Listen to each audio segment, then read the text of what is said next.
السلام علیکم ورحمۃ اللہ وبرکاتہ۔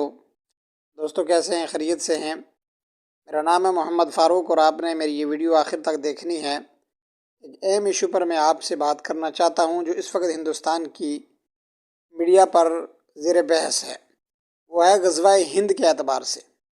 غزوہ ہند پر بہت سارے یوٹیوبر نے، بہت سارے علماء اکرام نے جواب دیے ہیں۔ مجھے ایک بات سمجھ میں نہیں آتی کہ جن کو آپ مطمئن کرنا چاہتے ہیں وہ کبھی بھی آپ کی باتوں سے مطمئن نہیں ہوں گے، بلکہ ان کے تعلق سے تو قرآن مجید اور شریعت اسلامیہ یہ کہتی ہے کہ یہ اس وقت تک آپ سے راضی نہیں ہوں گے جب تک کہ آپ ان کی ملت کے اندر داخل نہ ہو جائیں۔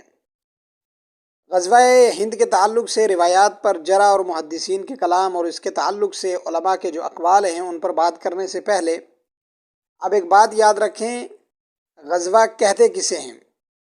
جب بھی آپ کی بات کسی سے ہو یا اس سلسلے میں آپ کو کوئی سوال کرے اور اس کو اپنے گھروں میں، اپنے معاشرے کے اندر، اپنی سوسائٹی میں اس بات کو عام کرنے کی ضرورت ہے، کیونکہ آج میڈیا کا دور ہے اور اس پر غزوہ ہند کے تعلق سے بطور خاص ہندوستان میں اور وہ لوگ جن کا تعلق دنیاوی تعلیم سے ہے اور ذہنی طور پر وہ دین سے دور ہیں، انہیں مطمئن کرنا ہو تو انہیں بجائے اس کے کہ آپ روایات پر جرح کریں اور روایات کے اوپر محدثین کے جو اقوال ہیں اس پر بحث کریں، آپ لفظ غزوہ اس کو سمجھائیں کہ بھئی غزوہ کہتے کسے ہیں، غزوہ کس کو کہا جاتا ہے؟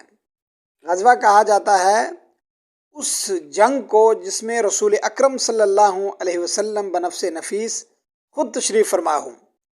آپ بتائیے کیا رسول اکرم صلی اللہ علیہ وسلم اس وقت موجود ہیں؟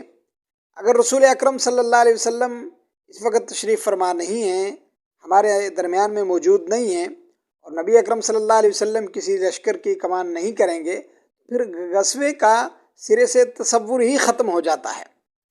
اب روایت کے معنی جو محدثین نے، علماء نے بیان کیے ہیں وہ اپنی جگہ بجا اور درست ہیں، لیکن مد مقابل کو کبھی کبھی آپ اسی کے سوال کے اوپر اس کو خاموش کرنے کے لیے جواب دیا جا سکتا ہے۔ اس کا آسان جواب یہی ہے کہ بھائی غزوہ، اب وہ کہیں گے بس یہ روایت تو موجود ہے، حدیث موجود ہے، تو اس کا جواب یہ ہے کہ بھائی آپ کا مقصد جو ہے وہ یہ ہے کہ غزوہ ہوگا یا نہیں۔ رسول اکرم صلی اللہ علیہ وسلم بنفس نفیس اس وقت دنیا میں موجود نہیں ہے، تو غزوے کا پھر سوال ہی پیدا نہیں ہوتا ہے۔ اتنی سی بات ہے اور اتنی سی بات کر کے اپنے مد مقابل کو، غیروں کو چپ کرایا جا سکتا ہے۔ اس پر زیادہ بات کرنا اور اس بات کو پھیلانا، چونکہ ان کا ایک مخصوص ایجنڈا ہے، وہ مخصوص ایجنڈے پر کام کر رہے ہیں، تو ہمیں زیادہ الجھنے کے بجائے لفظی معنی بتا کر اپنے آپ کو بھی بری کرنا ہے، اور احادیث پر جس طرح کی ہم جرح اور کلام کر رہے ہیں اس سے بھی ہم محفوظ رہیں گے۔ السلام علیکم۔